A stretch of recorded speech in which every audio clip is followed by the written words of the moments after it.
Al 26º domingo del tiempo ordinario del ciclo B, como hemos dicho varias veces, el ciclo organizado alrededor de la catequesis del Evangelio de Marcos, de la buena noticia de Marcos.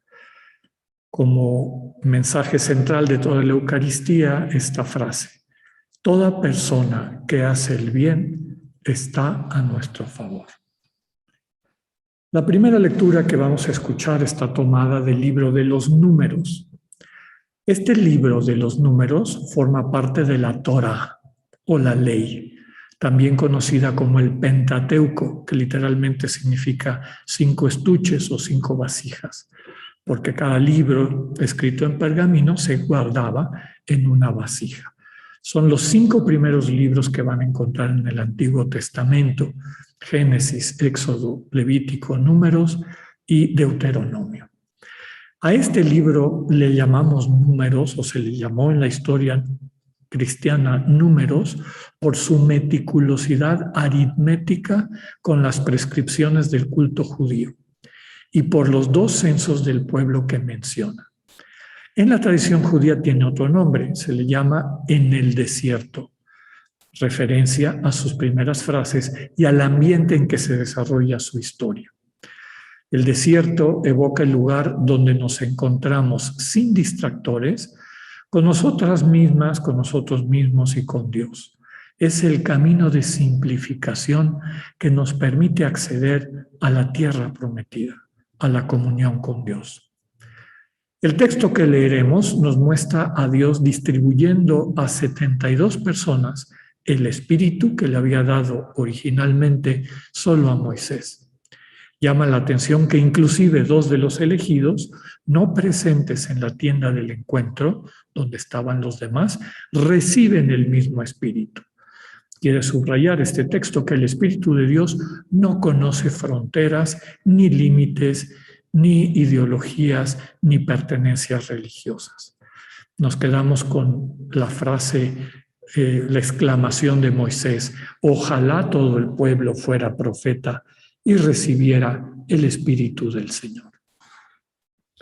Acompañando esto, el Salmo responsorial, Salmo 19 o 18, canta la perfección de la ley de Dios. La ley de Dios es perfecta. Recordemos que el sentido de Torah, en hebreo, de donde viene nuestra traducción como ley, no es meramente una colección de reglas y preceptos. Significa más bien el orden y armonía de todo lo que existe. Es decir, la plenitud en cuanto a armonía de lo que Dios quiere para su creación. Por eso se puede entender sin que hablen, sin que pronuncien, sin que se oiga su voz, que es como empieza este salmo. Como toda la creación se comunica mutuamente, sin palabras, sin una voz humana, esta realidad de la ley de Dios que está en el fondo de todo. El sabio trata de reconocer este orden divino y regular su vida por él. Al mismo tiempo, el verdadero sabio es humilde al reconocer que no siempre logra percibir y obedecer este orden, esta armonía que Dios nos transmite, y necesita siempre la misericordia de Dios que nos vuelve a encauzar. Una frase tomada del Salmo: la ley del Señor es perfecta en todo. Seguimos nuestra lectura del apóstol Santiago, aproximándonos al final. Lo que vamos a escuchar hoy es un texto en la tradición de los oráculos del juicio de Dios que encontramos en el Antiguo Testamento.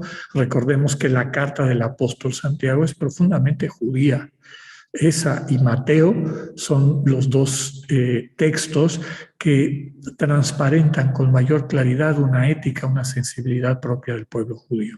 Por eso se habla de una tradición mateano Santiago, ¿verdad? Es decir, 2 escritos que tienen esta sensibilidad. En el Antiguo Testamento Dios muchas veces da su juicio, es decir, da su veredicto sobre las prácticas de injusticia y sobre todo el abuso a las personas que menos tienen y menos pueden. En particular, la carta del apóstol Santiago, en el capítulo 4, versículos 13 al 17, presenta el juicio de Dios contra los comerciantes ambiciosos. Y la lectura de hoy, que es la inmediata, capítulo 5 del 1 al 6, contra los propietarios explotadores.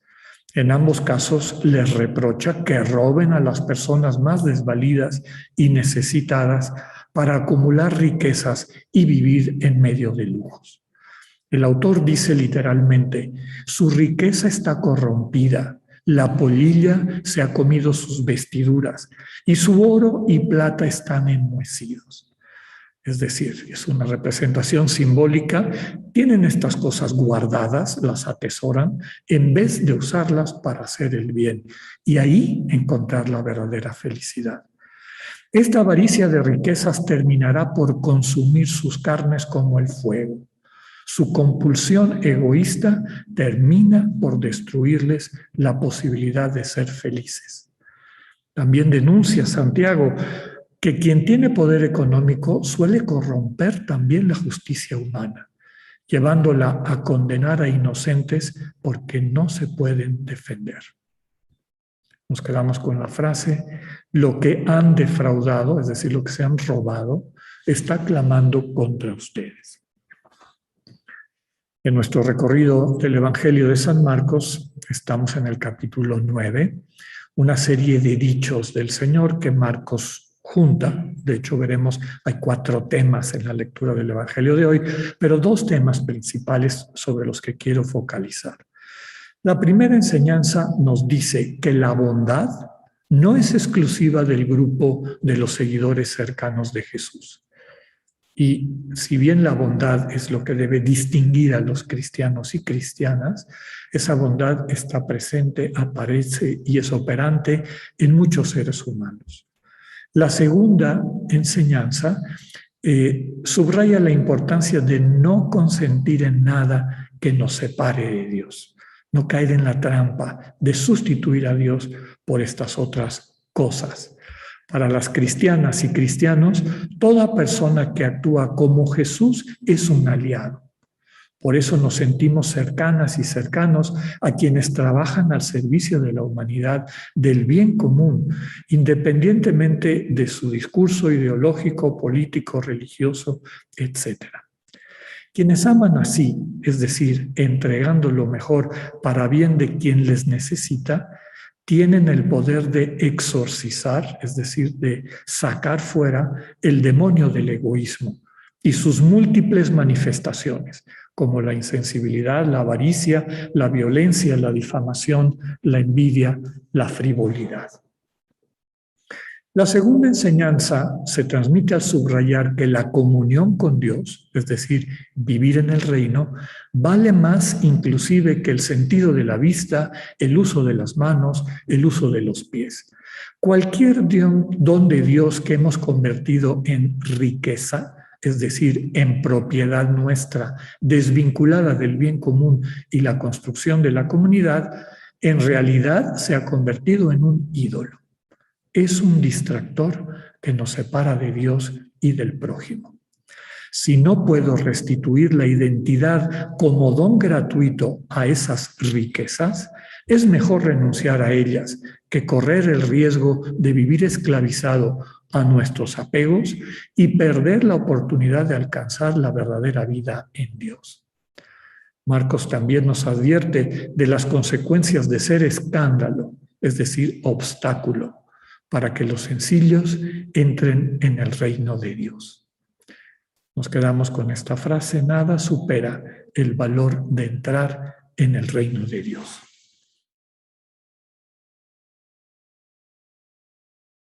Las lecturas del día de hoy nos invitan a reflexionar sobre la manera como acogemos y compartimos los dones que Dios nos ha dado. Desde luego, el don más grande que Dios nos da es Dios mismo, cómo se nos entrega, cómo quiere pasar a ser parte de nuestra vida, que ya lo es, pero el paso que tenemos que dar es hacernos conscientes de eso y permitirle al Señor ocupar, como debe de ser, el centro de nuestra conciencia. vivir permanentemente en su presencia amorosa. Somos lo que somos por la forma como Dios se nos entrega. Él nos sostiene la vida. Somos su imagen. Estamos llamados y llamadas a crecer en la capacidad de ser semejanza suya. Es decir, que la imagen de Dios que habita en cada una y cada uno de nosotros se manifieste plenamente en nuestro intercambio con las demás personas. Para eso Dios nos ha dado una serie de dones. El Espíritu, del que habla la primera lectura del libro de los Números, que el Señor le entrega a una serie de personas, sabios, dice. Recordemos que sabio no es un erudito en el término bíblico. Erudito es una persona que sabe muchas cosas, porque tiene buena memoria, porque ha leído varias cosas, etc. Pero todas y todos conocemos a personas que saben muchas cosas, pero que viven fatal. Por lo tanto, ser erudito no necesariamente significa ser sabio. Sabio es aquel que sabe utilizar lo que conoce, lo que tiene, los recursos que maneja para vivir haciendo el bien, transmitiendo vida a las personas que le rodean. Por eso, la sabiduría podemos describirla como el arte de bien vivir. Y el arte de bien vivir está centrado en conocer los dones que yo tengo, los dones, talentos, capacidades y fragilidades en ocasiones que Dios me ha regalado y ponerlas en juego para hacer el bien, es decir, para transmitir vida a la gente que me rodea y al entorno, no solamente quienes están más cerca de mí, sino a la sociedad en general, al mundo en el que vivo. Lo fundamental, por lo tanto, es en un primer momento hacerme consciente. Recordemos cuando meditábamos la multiplicación de los panes, cuando el Señor le pide a los discípulos que le den de comer a la multitud, se asustan. Y lo primero que les dice o que les invita el Señor a que hagan es hacer un inventario de lo que tienen. Todas y todos tenemos posibilidades, tenemos un inventario de dones, talentos, capacidades que Dios nos ha dado, empezando por nuestra vida, nuestra presencia, nuestra libertad, nuestra capacidad de amar, para poner al servicio, creando vida en las personas que nos rodean. Entonces, un primer paso es ver cuáles son estos dones y talentos que Dios me ha dado. Inclusive aquellos que hemos ido madurando, consolidando con nuestro esfuerzo. Pensemos, por ejemplo, lo que hemos estudiado, lo que hemos trabajado, etcétera, etcétera, etcétera. Si vamos realmente al fondo, en el fondo, son don. Es decir, hay un Dios, hay una presencia amorosa que nos está sosteniendo, capacitando, permitiéndonos desarrollar eso con el empeño de nuestra libertad. Pero la vida misma es un don. Y quienes han experimentado estar cerca o cercanos, cercanas del final de ese don, lo perciben con mayor claridad. El problema es que en nuestra cotidianidad muchas veces nosotros empezamos a asumir nuestra vida como mérito, como ganancia. Eso nos lleva a construir nuestra identidad no en el don, en lo que se nos regala y la manera como podemos regalarlo, compartirlo con los demás. Yo subrayaría eso, regalo en cuanto a compartir, en cuanto a ser parte de una comunidad donde todos gozamos de lo que cada quien pone en común. Cuando se nos olvida eso y empezamos a atesorar los dones, en el lenguaje de San Ignacio, dejan de ser dones y se convierten en riquezas. Riquezas, literalmente, son cosas que hemos puesto en el lugar de Dios. Y decimos que las hemos puesto en el lugar de Dios porque en ellas ponemos nuestra seguridad, en ellas ponemos el sentido de nuestra vida. Y no solamente es la plata, desde luego que la plata es algo muy importante, el dinero, ¿no?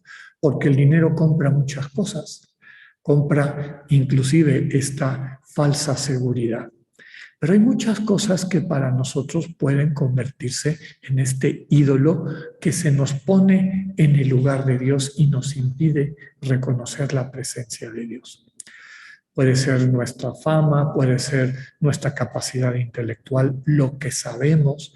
Inclusive para algunas personas una enfermedad es su riqueza, porque con esa enfermedad se sienten seguros o seguras, se ubican en el mundo y hacen que las personas actúen de acuerdo a lo que ellos o ellas esperan. En el mundo de Dios lo que priva es el don, el entregar, el dar, el regalo. Van vinculadas estas lecturas y esta intuición que está en la carta de Santiago con el Evangelio. El Señor nos invita a compartir lo que Dios nos ha dado. Y por eso los hermanos y hermanas, los seres humanos con los que convivimos, que tienen esta actitud, que son personas que vemos que trabajan de corazón por el bien común, que tienen un corazón que acoge a otras personas, que son sensibles, compasivos, compasivas, etcétera, pues están en la misma dirección o moviendo, empujando en la misma dirección del proyecto de Dios. Y por lo tanto están con nosotros. Los reconocemos como partícipes de este proyecto de Dios, aunque no nombren a Dios, aunque no pertenezcan a nuestra religión, aunque en ocasiones ni siquiera tengan una religión. A diferencia, tristemente, de personas que tal vez sí tienen a Dios en la boca todo el día, sí practican una serie de devociones, pero mantienen un corazón duro. Estamos como seguidores de Cristo más cercanos y en comunión con aquellas personas que siguen el querer de Dios, esta ley, esta Torah, que no es una serie de preceptos o de reglas, sino una sensibilidad del corazón. Finalmente, esta recomendación de captar qué hay en tu vida que te impide amar como Dios ama, que te impide amar a Dios. Y el texto este dramático de córtate la mano si te es causa de pecado, córtate el pie si te es causa de pecado, arráncate el ojo si te es causa de pecado.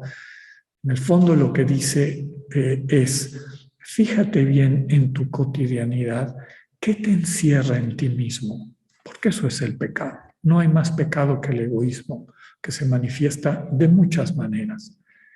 ¿Qué te separa de un corazón generoso? Y ve si puedes convertir eso que te está haciendo daño y te está bloqueando, porque lo has puesto en el lugar de Dios, en un don para compartir, no para poseer. Y si no puedes, es mejor renunciar a eso que te está impidiendo ejercitar el amor que quedarte fuera del vínculo de la comunión con Dios. Tomemos la oportunidad para reflexionar en dónde está nuestra seguridad, qué es lo que nos hace sentir realmente seguros, contentos, fuertes, consolidados en nuestra vida.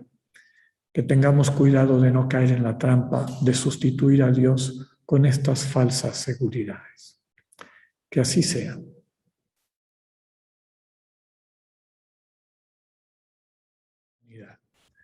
Aprovechemos esta semana para renovar nuestra experiencia de que lo más importante en esta vida es don, es regalo.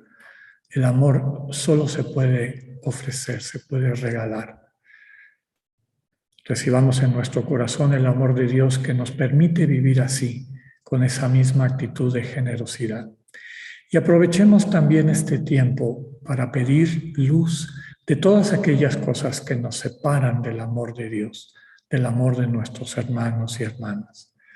Nuestras avaricias, nuestros rencores, nuestras falsas expectativas, todo aquello que nos impide ser hermanos y hermanas, aquellos con quienes convivimos.